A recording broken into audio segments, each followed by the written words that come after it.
2/3 of all stars in the night sky have Arabic names. 2/3 of all stars that have names. Han Meditations. Hello guys, I am Han, this is Kelly. Hi everyone. We are Han Meditations. We're back with another interesting video. This is about the golden age of Islam. Now, we've gotten to it a little bit on our channel, but we haven't really delved very deep into the golden age. So, any video on this is welcome.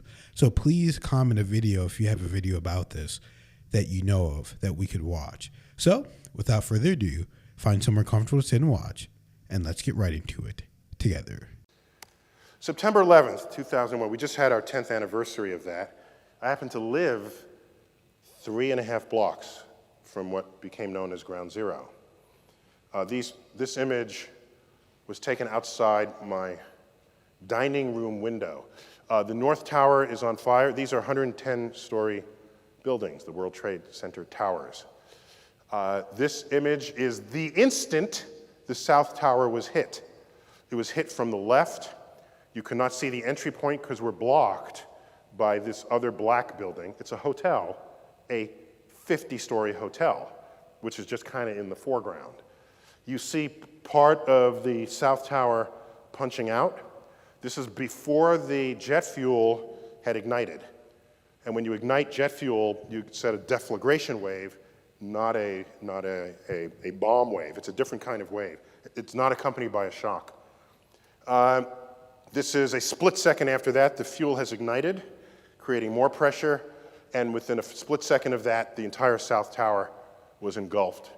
And this is fragments of plane and bodies and office coming out the other side. Now, why am I dragging you through this?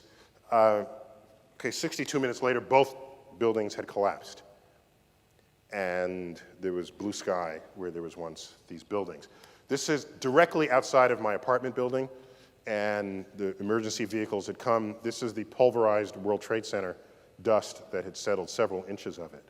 I say this because shortly after this gentleman got up, President of the United States, George W. Bush. This is actually my photo of him. I was in that room at that time when he spoke. See the medals there on the table? I was on a committee to tell him who to give those medals to, the Presidential Medal of Science.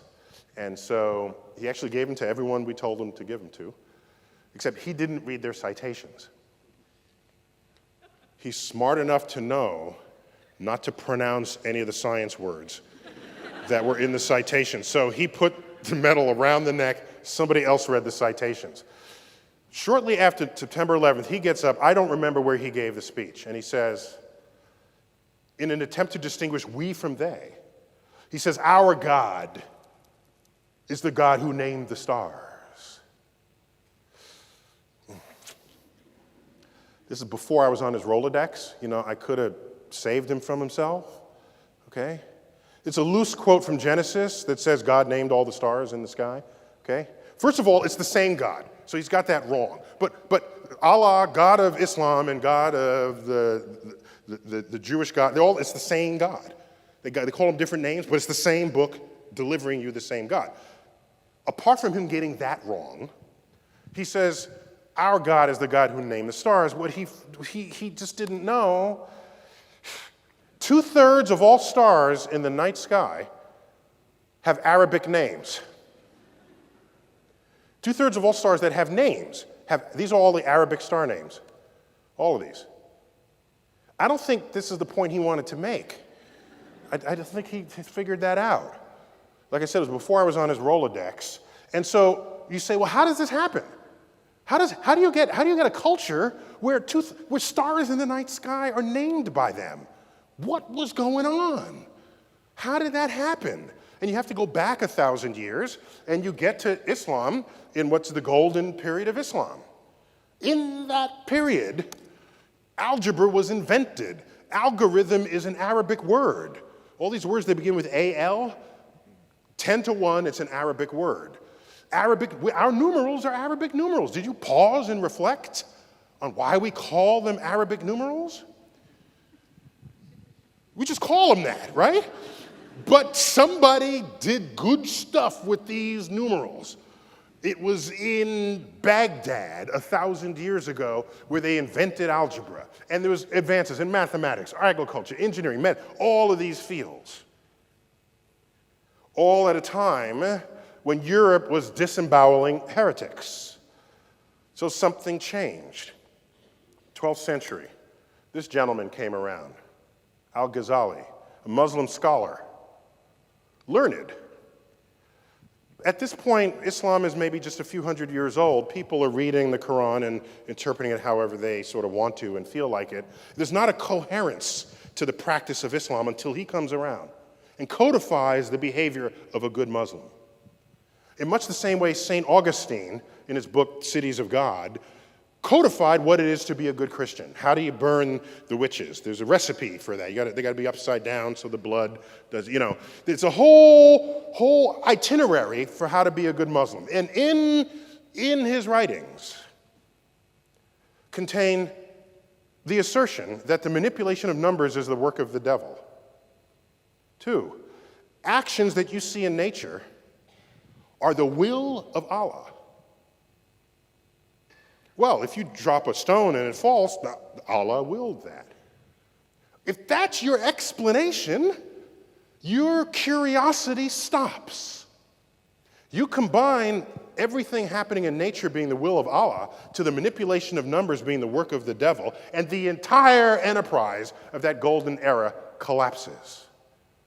Now, historians, when they look at that era, they say, well, the Mongols came and they, so historians think of the world in terms of wars and kings. They think less about it philosophically, about intellectual movements or the absence thereof. Islam rose again after this period, didn't have science associated with it. No new inventions in math.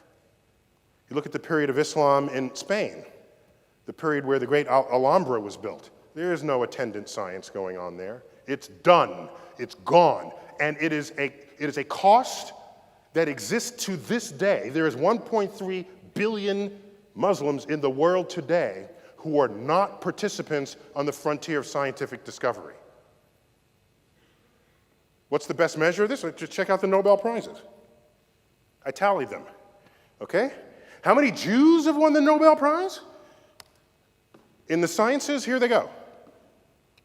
25% of all Nobel Prizes in the sciences are won by Jews. How many Jews in the world? About 15 million, tops? 15 million? How many Muslims in the world? 1.3 billion, which is huger, way huger than 15 million. How many Muslims have won the Nobel Prize in the sciences? 2.5. 2. I can't bring myself to call economics a science. I'm sorry. I just can't. I've tried. I've really tried. I'm sorry. That's how many. And the physics one was a Pakistani physicist, not a Middle Eastern physicist. So, Jews have 50 times the number of Nobel Prizes. They're 1/80th of the population of the Muslims. Has 4,000 times the impact. I lose sleep every night wondering how many secrets of the universe lay undiscovered because 1/7, what's the population? 1/6 of the population of the world is not a participant on the exploration frontier. What thoughts have gone undreamt of? That definitely was an interesting video. And I understand what he's saying, even how he said that basically, well, number one, we all know that the Nobel Prizes and all this stuff is, it's not really about, who has the most impact or who does this or that. A lot of it, is, but, a lot of that stuff is just totally political. 100% political. Are they really going to different countries? Maybe they are, but I don't know. Just from what I know about these kind of award ceremonies and all this kind of stuff, a lot of it is definitely political. So that definitely has a part of it as well. But, it is interesting how he said he wonders about if people just were on the frontier of discovery and learning, than, how much we could all get done together. That part I do agree with. But of course, the most interesting part to me was whenever he said that 2/3 of all stars have Arabic names. Now, really think about how crazy that is. During that time, and I thought he was going to get into it more, and I'm sure in the full lecture he has. So this really makes me want to go back and watch more videos about the golden age of Islam, read books, and all that. So I think we might even start a book club on the channel where we can start all researching together and learning more as a cohesive group so that we can all really gather this information so that we know it and have it forever. Yeah, a lot of times we watch a clip of something and I'm like, oh, that was a good clip, but I'm not necessarily interested in watching the full lecture, discussion, or whatever it may be, a full video podcast. But this, honestly, I actually, once it was coming to an end and I saw the little things come up at the end, I was like, oh my gosh, I actually kind of wish this kept going because it was really good and really interesting.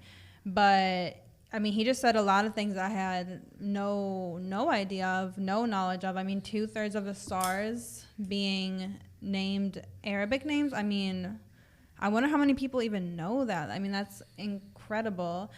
And as well as the amount of, Nobel Peace Prize winners. That was very, very surprising statistics right there. I think this was probably made in 2011. I saw that in the corner there. So I wonder if anything has changed at all.